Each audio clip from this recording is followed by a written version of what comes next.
سلام خوش اومدید به این ویدیوی آموزشی. من فرید عسکری هستم و داخل چنل یوتیوب هم آموزش دیجیتال مارکتینگ و انیتم میدم و اگر دوست داری انیتم و دیجیتال مارکتینگ رو یاد بگیری حتما کانال من رو سابسکرایب کن.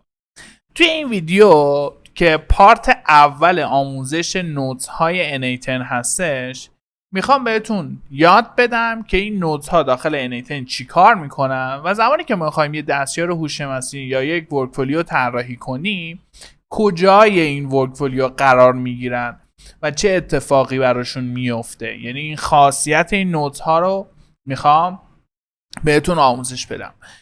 بچه ها ما قراره که تقریبا 20 از نوتس ها رو بررسی کنیم. این پارت اوله که توی این پارت میخوایم درباره تریگر ها صحبت کنیم و ویدیوهای بعدی رو از دست ندید. ما شنبه، دوشنبه و چهارشنبه ویدیوی آموزشی داریم ساعت 9 شب.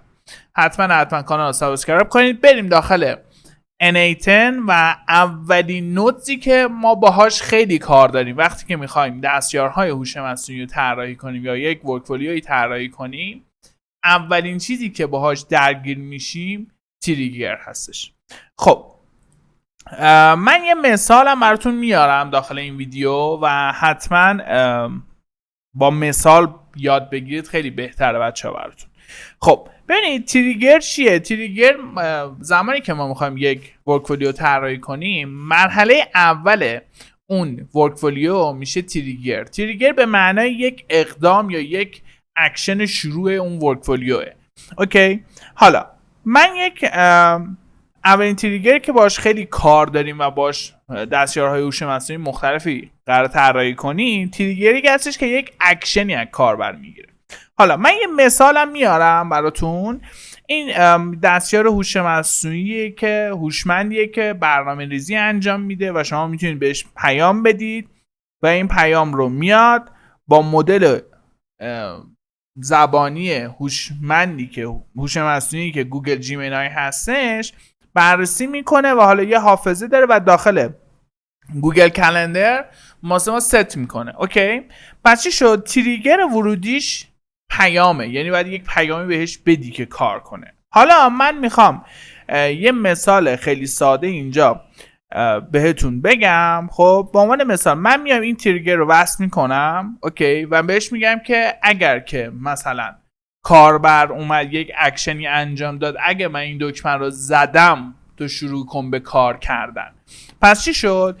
تریگری که اینجا اولین تریگر چیه؟ تریگر اکشنه. پس چی شد؟ قیافش هم این شکلیه. یعنی شما اولین چیزی که میای اینجا سرچ میکنی با عنوان تریگر، خب این تریگر رو به شما، این نودز رو به شما نشون میده. خب روش زمانی که کلیک میکنیم خب میبینید نوشته ست مک دیتا که الان حالا باش کاری نداریم، یه سری تنظیمات داره که توی ویدیوهای بعدی من اینو بهتون یاد میدم. پس اولین تریگر اکشنه، یعنی کاربر باید یک اکشنی انجام بده. با عنوان مثلا من بهش پیام دادم، بهش گفتم مثلا استارت بزن. اوکی، این تریگر شروع میکنه کار میکنه و اون ورکفولیو کار خودشو استارت میزنه. دومین تریگری که خیلی بچه‌ها استفاده میشه اسکیجول تریگره. یعنی چی؟ قیافش هم این شکلیه، یعنی مثل یه ساعت میمونه. خب زمانی که روش حالا من اینجا کلیک میخوام بکنم داخلش تنظیماتشو ببینید. خب این تریگر چی کار میکنه؟ من میتونم زمان بندی کنم. همین حالا من تریگر رو میارم داخل، من میخوام مثال ها رو میزنم که شما راحت‌تر متوجه بشید. خب من اینو اگه اینجا پیسش کنم، خب مثلا فکر کنید که من یه AI ایجنتی درست کردم که بهش میگم شنبه ساعت 10 شب یه پیامی رو بفرست مثلا همه مخاطبای من. خب یا توی اون ورکفولیویی که ایمیل مارکتینگ هستش من بهش میگم که آقا بیا ساعت مثلا پنجشنبه 10 شب به همه مخاطبای من ایمیل ارسال کن. پس چی شد؟ اسکیجول تریگر چی کار میکنه؟ حالا من روش هم اگه کلیک کنم شما میبینید که اینجا روز داره، ساعت داره، در دقیقه داره، هفته داره و شما میتونید این تریگر رو ستاپ کنید. اوکی، و میتونید که روزش هم بگید، مثلا بگید در روز اوکی یک بار این کار رو انجام بده. خب و اینجا میتونید ساعتاش هم تعریف کنید، یعنی AM باشه یا PM باشه، صبح باشه یا شب باشه. خب در دقیقه چه کاری رو انجام بده هم شما اینجا میتونید تنظیمات انجام بدید. پس چی شد؟ من اگه بیام این تریگر رو، فکر کن این یک ورکفولیویه که مثلا ایمیل ارسال میکنه، اوکی، این دستیار هوش مصنوعی من میتونم یک اسکیجول تریگر براش تعریف کنم که این نودز کارش چیه. این نودز من میتونم زمان بندی کنم که چه روزی چه تاریخی چه کاری رو انجام بده. خب بعدی تایپ فرم تریگر چیه بچه ها؟ سومین تریگری که ما داخل انیتن خیلی باهاش کار داریم انیتن تایپ فرم تریگره.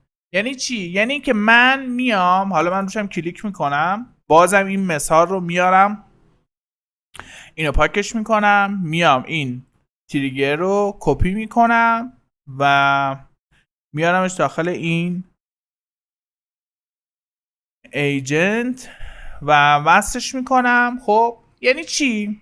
تایپ فرم یعنی این که آقا من میتونم یک فرمی درست کنم، زمانی که کاربر اومد اون فرم رو پر کرد، این دستیار هوش مصنوعی و این ورکفلو شروع کنه به کار کردن. خب حالا داخلش هم که میرید میبینید که مثلا میتونم فرم آیدی درست کنم. اول میگه که باید شما چیکار کنید؟ باید لاگین کنید، اوکی؟ یعنی باید بیام یه دونه بسازم، یعنی یه فرم باید بسازم و توی این فرمه بیام چیکار کنم؟ بیام مثلا یه فرمی درست میکنم، نام خانوادگی، شماره تماس، آدرس، همه چی.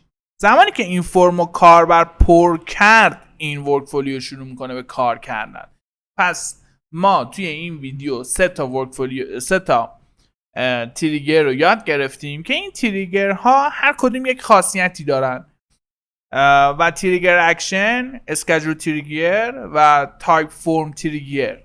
حالا ما اگه این 3 تا رو بلد باشیم میتونیم تو ورکفولیو های مختلف ازش استفاده کنیم، ستاپاشو انجام بدیم و بتونیم دستیارهای هوش مصنوعی خیلی جذابی درست کنیم. بچه این 3 تا تریگر خیلی قابل استفاده ای هست و توی ویدیوهای بعدی من میخوام نودهای مختلفی دیگر رو تو تایپ های دیگه بهتون یاد بدم و ما قراره که 20 تا نود تخصصی انیتن رو آموزش بدیم و این اولین ویدیو ماه.